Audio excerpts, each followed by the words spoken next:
when your water break, it feels so gross. I'm not even gonna lie to you. Hey you guys, my name is Jelly Simone and this is my very first YouTube video.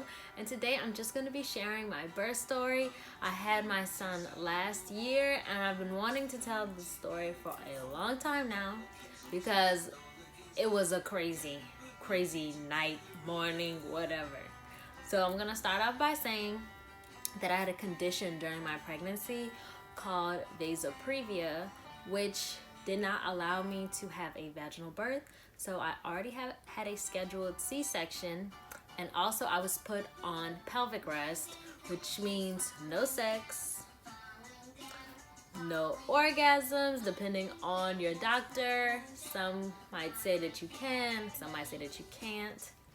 No strenuous activities, no heavy lifting, no walking too much, just pretty much try to stay seated as much as possible. Okay, so on July 11th, I was cramping a little bit and it was just really bothering me. Something just didn't feel right.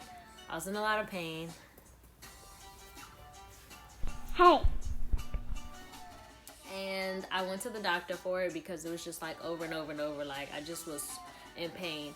And they found out that I was just having back-to-back contractions. And I guess it wasn't that big of a deal because they did check the baby and they were like, he's okay.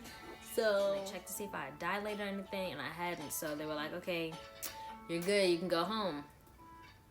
The next day, I kid you not, I go to the bathroom and I have some spotting, and with my condition, spotting just really isn't a good thing. Any sign of blood just isn't good. So I went back to the hospital and there was supposed to be like a hurricane or a tropical storm, but either way there was supposed to be a good amount of flooding.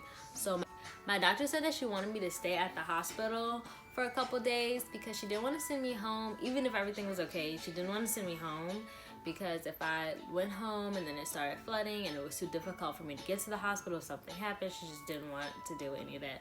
So I stayed there and they continued to monitor the baby every day, check my heart rate, check his heart rate. I stopped spotting after about a day. So on July 15th, they sent me back home. But my doctor let me know that I would be on bed rest. So I couldn't do anything. I just went home and I was just sitting down pretty much. So then July 17th, this was around 3 to 5, somewhere in between that area, my mucus plug came out. But I didn't know my mucus plug came out because I didn't even know what it looked like. I just assumed that it was some pregnancy discharge or something like that. And I'm gonna show you guys, look right here. This is what a mucus plug looks like. So if any moms are watching, you don't know, this is what it is. Okay, so later that night, I think it was around like 12 a.m. So it's like July 18th at this point. I'm on the phone with my boyfriend. After a while of talking, I'm like, look, something doesn't feel right. I'm in pain. I think this baby about to come early. I wasn't feeling okay. He's like, don't worry about it. You just probably still having contractions. You're just panicking. It's okay. Don't worry about it. So I'm just like, whatever. So he goes to sleep. I kid you not, 30 minutes after we got off the phone, I wake up to go use the bathroom. I step out the bed and I'm like, why am I peeing on myself? So I call my mom, like, Mom, I'm peeing on myself and I cannot stop. And she's like, you're not peeing on yourself. Your water just broke. Let's go. So she's calling the hospital. I'm trying to hurry up and pack a bag because I was supposed to pack a bag. I was supposed to pack a bag. And my mom kept telling me to pack a bag, but I wasn't listening and I didn't pack my bag. So I was last minute getting stuff together.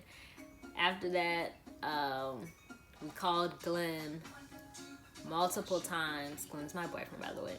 Called him multiple times, not picking up. Finally answers, and I'm having to tell him over and over and over and over and over again, my water broke, my water broke, my water broke. And he's just like, huh? Acting like he retarded or something, but he was super asleep, so whatever. He finally gets up, so I guess he started rushing to get together. We finally get me in the car, my daddy speeding to the hospital, and then Glenn made it to the hospital before us. So the doctors already knew we were gonna be there. because we called ahead of time. So they already had my room ready, like everything was go, go, go, just like that. They came in, put my little robe on, and then it was like a little bucket, a little booty bucket. And in the bed, I had to put it under me because I was still leaking and all that different kind of stuff. So it's, y'all, when your water break, it feels so gross. I'm not even gonna lie to you, because I thought my water break is just gonna be like a little bit of trinkles, like oh, a little splash, and that's it. I didn't know it keep coming out of you. I was just like, it was stressing me out. So they came to check to see if I dilated. I was 1 centimeter dilated, and then they checked the baby. They just gave him an ultrasound, made sure he was all good in there, and he was good. So after that, my doctor came in and she was like, listen, I know we had a scheduled C-section, but we cannot risk you dilating any further, because the reason I couldn't have a vaginal delivery, because he could die and I could die. I was gonna possibly bleed out. So she was like, we can't take any chances. We're just gonna have to have it now. So at this point, I'm 29 weeks. I'm freaking out because I knew when I was supposed to have a C-section. So I was gonna mentally prepare myself once I got closer around that date and be like, okay, pray about it, meditate, and be good on it.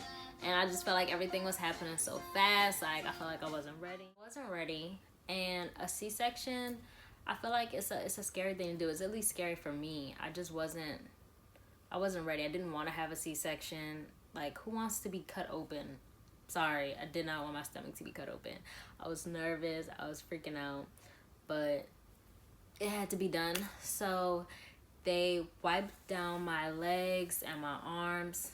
Well, my mom and my boyfriend, they gave them some wipes, or like alcohol wipes. And they had them wipe me down. And then they had to shave, like, right in the bikini line area and a little bit lower. So they shaved all that off, all my hair off. And then my dad came in the room so I could talk with him. And I was just like, I'm so scared. Like, I'm not ready to do this. And he prayed with me. He's like, you're going to be okay. So I think after all that, they brought me into the room. It was like this big old room, like, and they prepping for surgery and everything. So one doctor, did I get the nausea? No, I got the spinal first. So my doctor, she was holding me, like she was hugging me from the front. And I just want to put out there that she is the best doctor ever. Like, she just always made me feel comfortable. And even though I was so scared, she just made me feel like it was going to be okay just because she was there. So when I was getting my spinal, she was holding me to keep me still. And it wasn't, I don't want to say it hurt, but it was just an uncomfortable feeling. And then you can't move at all. So it's like, I was just feeling frozen. It was just, I don't know, it was weird. But after they gave me that, they laid me down and they put nausea in my nose. I think I'm pretty sure it was nausea. It was like they put the little tubes inside my nose. And so the doctor was like, hey, you're gonna put some nausea in there, you're gonna make you feel like you're gonna throw up. So all I know is once it got in, I went over the side and I gagged, but nothing came out, but it felt like I was about to throw up. And I just kept asking for Glenn. I'm like, where's Glenn? Because I'm just freaking out. I didn't like being by myself. And then I was already upset that I had to have a C-section because my mom couldn't even be in the room. But they were like, he's going to come. When we get started, he's going to come. So they took a knife and started poking me with it to make sure I was numb where I was supposed to be numb at.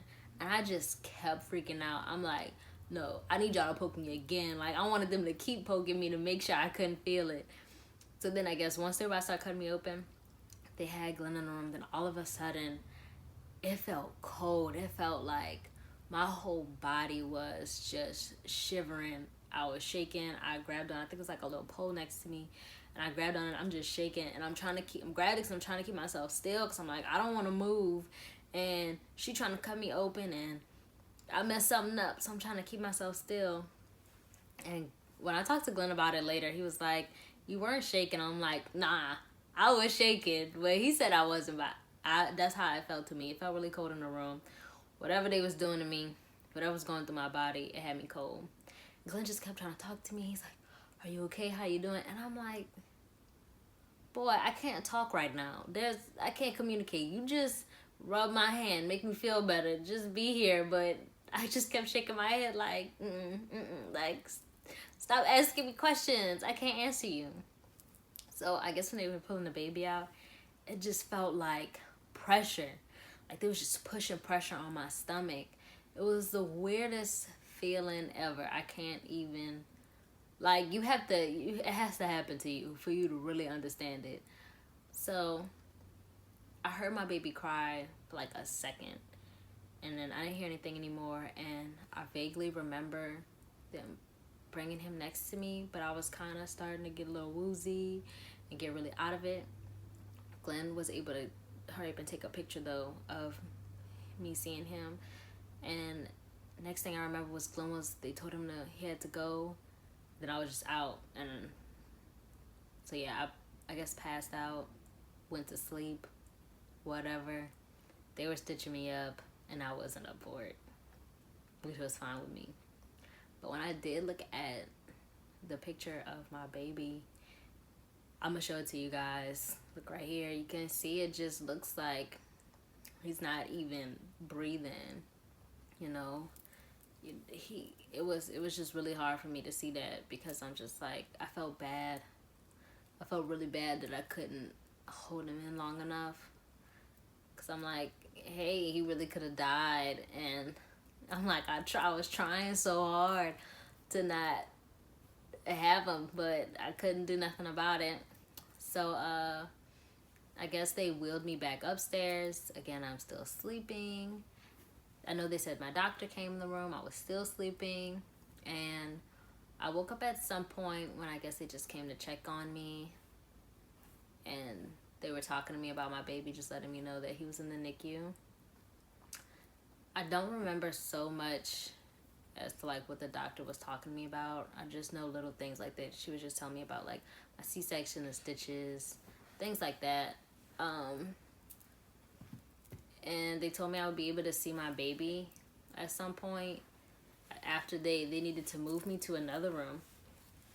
So they moved me to another room, and after they moved me to the other room, they took me in the chair, like the bed that I was in, because I couldn't get in the wheelchair. Like, I wasn't walking. I had a tube inside my vagina to take all my pee, put it in this little machine thing, because I couldn't get up and go to the bathroom myself. There was no walking. And they wheeled me down there into the NICU, and the lady was like, he was in an incubator, and she was like, they were changing his incubator out. She's like, I'm not supposed to do this, but I'm gonna hand him to you real quick and let you hold him. He was in like the little blanket, the little bed. He had all these tubes in him. He was on oxygen. And she's like, I will let you hold him while we're switching the incubators out. And I just couldn't help but cry. Like, the emotions for me were, I was happy to see my baby, but I was just like, it wasn't time. I just felt, I was like, I hated seeing him like that. Like, you really have to have all these tubes inside of you, and it just made me feel so guilty. I didn't want him to be in that situation. He was born at 2 pounds and 9.6 ounces. Like, you guys, that's so tiny. And I just really thank God that he was able to make it. He was in the NICU for 2 months. 2 whole months. He got his original birth date was September 27th, 2019. He was born July 18th, 2019. So he was released from the hospital like 2 weeks before his supposed to be birthday. And honestly, for me, that was just a very difficult night all around. Like, my baby shower was supposed to be the next day that I had him. My baby shower was supposed to be July 19th. I was supposed to be taking maternity pictures the next week. I just felt like everything was all over the place.